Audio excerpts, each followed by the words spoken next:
Hello बच्चों, आज हमने चैप्टर 4 का एंडिंग कर रहे हैं। ये हमारी लास्ट वीडियो है। जो भी हमारे कंसेप्ट रहते हैं वो सभी बेस्ड है movement and shift of a demand curve. Movement का मतलब क्या होता है? मूव करना। मूवमेंट मतलब मूव।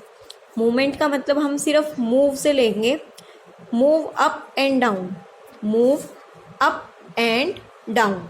मूवमेंट का मतलब क्या है कि आपकी डिमांड कर्व मूव कर रही है, या तो ऊपर की तरफ जा रही है या फिर नीचे की तरफ। यानी कि डिमांड कर्व तो आपकी वही रहेगी। देखिए, ये आपकी डिमांड कर्व है। ये डिमांड कर्व तो आपकी यही रहेगी। डिमांड कर्व अपनी जगह चेंज नहीं करेगी। There is no change in the place of a demand curve. Demand curve की चेंजेस कहीं नहीं जाएंगी, बस आप मूव कर सकते हैं। सपोज कीजिए आप यहाँ पे हो, आप ऊपर जा सकते हैं, आप नीचे जा सकते हैं। अगर आपको ध्यान आ रहा हो तो ये लॉ ऑफ डिमांड था। लॉ ऑफ डिमांड क्या कहता है कि हम अपनी डिमांड प्राइस कम या ज़्यादा होने पे, प्राइस किसके? ओन कोमोडिटी जो हम ले रहे हैं, जो कोमोडिटी जो मैं खरीद रही हूँ उसी के प्राइस, यानी कि ये प्राइस लाइन है। प्राइस कम या ज़्यादा होने पे, आप खुद देखिए, आप यहाँ पे थे, ठीक है, आपके प्राइस कम हो गए तो आपकी डिमांड बढ़ी, आपके प्राइस ज़्यादा हो गए तो डिमांड कम हो गई। तो इसे कहते हैं मूवमेंट। इसे हम क्या कहते हैं? मूवमेंट। मतलब आपकी क्वांटिटी डिमांडेड में चेंज आएगा। ये वर्ड याद रखना। मूवमेंट में चेंज किस में आता है? क्वांटिटी डिमांडेड में। और किसके कारण? इंक्रीज और डिक्रीज इन ओन प्राइस। खुद के प्राइस में चेंज होने के कारण क्वांटिटी डिमांडेड में चेंज आना। एक चेंज होता है डिमांड में आना। मैंने आपको डिमांड और क्वांटिटी डिमांडेड दोनों का डिफरेंस बताया हुआ है। डिमांड का मतलब होता है सारे पॉसिबल आउटपुट चेंज हो रहे हैं, पर क्वांटिटी डिमांडेड मतलब जो आप फिक्स ले रहे हो उस फिक्स में चेंज आना। वो हम यहाँ पे डायग्राम के थ्रू समझेंगे। क्वांटिटी डिमांडेड में चेंज आना, देखो ए आपका फिक्स पॉइंट था, ठीक है, आप ए से बी पे आए, मूव डाउनवर्ड, आपने नीचे की तरफ मूव किया। मूव कब होगा? आपका प्राइस पी था, पी से कितना हो गया? P1।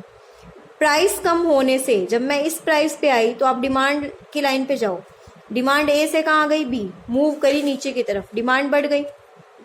प्राइस के कम होने की वजह से decrease in on price of A commodity, आपकी क्वांटिटी डिमांडेड बढ़ी। क्वांटिटी डिमांडेड क्योंकि एक फिक्स क्वांटिटी ए से हम फिक्स क्वांटिटी बी पे आए। तो जब क्वांटिटी डिमांडेड बढ़ती है तो उसको कहते हैं एक्सटेंशन। इंक्रीज वर्ड यूज नहीं होगा, ध्यान रखना। इंक्रीज वर्ड यूज होता है डिमांड के लिए, और हम यहाँ पे बात कर रहे हैं क्वांटिटी डिमांडेड। जब भी चेंज आए क्वांटिटी डिमांडेड में, दैट मीन्स सिर्फ मूवमेंट हो रही है और एक फिक्स क्वांटिटी चेंज हो रही है, तो उसे कहते हैं या तो एक्सटेंशन या कॉन्ट्रैक्शन। अगर क्वांटिटी डिमांडेड इंक्रीज हो रही है, जैसे अभी हुई, पहले आप क्यू पे थे, आप क्यू से कहाँ चले गए? Q1, तो ये तो होता है एक्सटेंशन ऑफ ए डिमांड।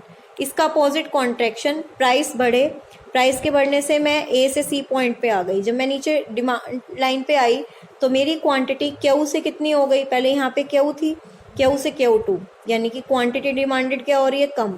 इसे हम क्या कहेंगे? Contraction of demand. तो मूवमेंट का मतलब क्या होता है? आप जिस डिमांड कर्व पे हो आप उसी पे मूव कर रहे हो। मूव डाउन कब होगा? जब एक्सटेंशन ऑफ ए डिमांड होगा। मूव अप कब होगा? जब कॉन्ट्रैक्शन ऑफ ए डिमांड होगा। तो एक्सटेंशन का मतलब मूविंग डाउन, यानी कि क्वांटिटी डिमांड का बढ़ना, किसके कारण? प्राइस में कमी आने के कारण। कॉन्ट्रैक्शन का मतलब क्वांटिटी डिमांड का कम होना, किसके कारण? प्राइस के बढ़ने के कारण। मूवमेंट समझ में आ गया। शिफ्ट में मैंने आपको पीछे ही बताया था, शिफ्ट का मतलब क्या होता है? अपनी जगह चेंज कर लेना। शिफ्ट का मतलब क्या होता है? अपना प्लेस चेंज कर लेना, यानी कि डिमांड चेंज होएगी।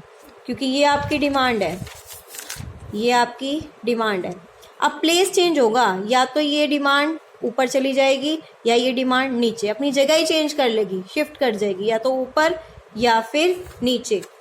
ये शिफ्ट क्यों करती है? आपका प्राइस सेम रहेगा, डिमांड में शिफ्ट आता है due to change in other determinants. हमने डिटर्मिनेंट्स ऑफ ए डिमांड किए थे ना, याद हो, income, price of related goods, वो सब, उन सब चीज़ों में चेंज आने के कारण शिफ्ट होता है। तो चेंज इन डिमांड कैसे होता है? या तो डिमांड कर्व का बढ़ना। अब देखो मैंने इंक्रीज वर्ड यूज करा है। इंक्रीज का मतलब क्या है? डिमांड कर्व बढ़ रही है, ठीक है, और राइट वर्ड शिफ्ट कर रहा है। डिक्रीज का मतलब डिमांड कर्व पीछे की तरफ आ रही है, लेफ्ट वर्ड शिफ्ट हो रहा है। और ये किसके कारण होता है? किसी और फैक्टर के चेंज होने के कारण। सपोज कीजिए आपकी डिमांड कर्व थी DD, वो प्राइस कांस्टेंट है। देखो प्राइस यहीं पे है, मेरी डिमांड कर्व आगे की तरफ शिफ्ट कर गई। पहले मेरी डिमांड थी यहाँ पे Q, अब मेरी डिमांड क्या है? देखिए ध्यान से, Q1। बढ़ गई, प्राइस वहीं का वहीं है, प्राइस कांस्टेंट है, ठीक है, प्राइस कांस्टेंट है। दोबारा देखिए, प्राइस कांस्टेंट, ये चीज़ मेरी क्या है, कांस्टेंट, ठीक है। कोई भी रीज़न हो सकता है इनमें से जिसके कारण आगे की तरफ बढ़े। जैसे एक बार इन रीज़न को डिस्कस करते हैं। सपोज करो अगर इनकम के पॉइंट ऑफ व्यू से डायग्राम बनाना है, राइट वर्ड कब होगा, जब इनकम बढ़ेगी, राइट वर्ड ये इनकम के बढ़ने का, इनकम कम होएगी तो बैकवर्ड, ठीक है। Price of substitutes goods, T और कॉफ़ी का एग्जाम्पल लिया था, ये दोनों अभी हम करते हैं डिटेल में। टेस्ट और फैशन का देखो, अगर टेस्ट हमारे फेवर में होगा तो डिमांड कर्व आगे की तरफ जाएगी क्योंकि हम आगे डिमांड करेंगे, अनफेवरेबल होगा तो पीछे की तरफ। एक्सपेक्टेशंस अगर हैं मुझे कि फ्यूचर में, एक्सपेक्टेशंस क्या होंगी कि फ्यूचर, मुझे डर लग रहा है फ्यूचर में ये चीज़ नहीं मिलेगी, तो मेरी डिमांड बढ़ के आगे की तरफ चली जाएगी, ठीक है। तो ये है शिफ्ट होना, और ये रीज़न है कि किस वजह से ये डिमांड कर शिफ्ट हो सकती है। एक होमवर्क है, एक्सटेंशन और इंक्रीज में डिफरेंस, कॉन्ट्रैक्शन और डिक्रीज, ये बुक में से पढ़ेंगे। एक्सटेंशन कब होता है, जब खुद के प्राइस में कमी आती है। इंक्रीज कब होता है, अदर फैक्टर्स में चेंज होने के कारण। इसमें मूवमेंट होती है, इसमें डिमांड कर्व हमारे क्या करते हैं, शिफ्ट करते हैं। तो मूवमेंट कहाँ होती है वो बताना है, डाउनवर्ड, और इसमें शिफ्ट कहाँ होता है, राइटवर्ड। तो तीन तीन डिफरेंस है, आप बुक में से करेंगे। उसके बाद आपका लास्ट टॉपिक है क्रॉस प्राइस इफेक्ट। क्रॉस का मतलब क्या है, दो प्राइसेस के बीच में आपस में झगड़ा हो रहा है, क्रॉस, दो प्रोडक्ट के बीच में, दैट मीन्स चेंज आ रहा है price of related goods. Cross price effect इसको कहते हैं। ये जो दो रीजन है ना हमारे, सब्स्टिट्यूट और कॉम्प्लीमेंट्री, ये दोनों क्रॉस प्राइस इफेक्ट है, सब्स्टिट्यूट गुड्स और कॉम्प्लीमेंट्री गुड्स। मैंने एक को एक्सप्लेन कर दिया, एक को आप खुद करेंगे, क्योंकि ये समझ आ गया तो ये आप खुद भी डायग्राम ही तो बनाने हैं। मैंने लिया कॉफ़ी और टी, मैं टी परचेज कर रही हूँ, मैं डिमांड किसकी कर रही हूँ, टी की। मैंने पहले टी कॉफ़ी लिया था, पर आपकी बुक में ना इसकी डिमांड है, तो आप कंफ्यूज ना हो जाओ, इसलिए मैंने भी टी की डिमांड ले ली, वरना कोई फर्क नहीं पड़ता। एग्जाम्पल तो आपके ऊपर, आप कुछ भी ले सकते हैं। मैं टी की डिमांड कर रही हूँ, डायग्राम टी के ऊपर बन रहा है। टी के प्राइस में कोई चेंज नहीं आया, देखो टी का प्राइस कांस्टेंट है, टी का प्राइस कांस्टेंट है।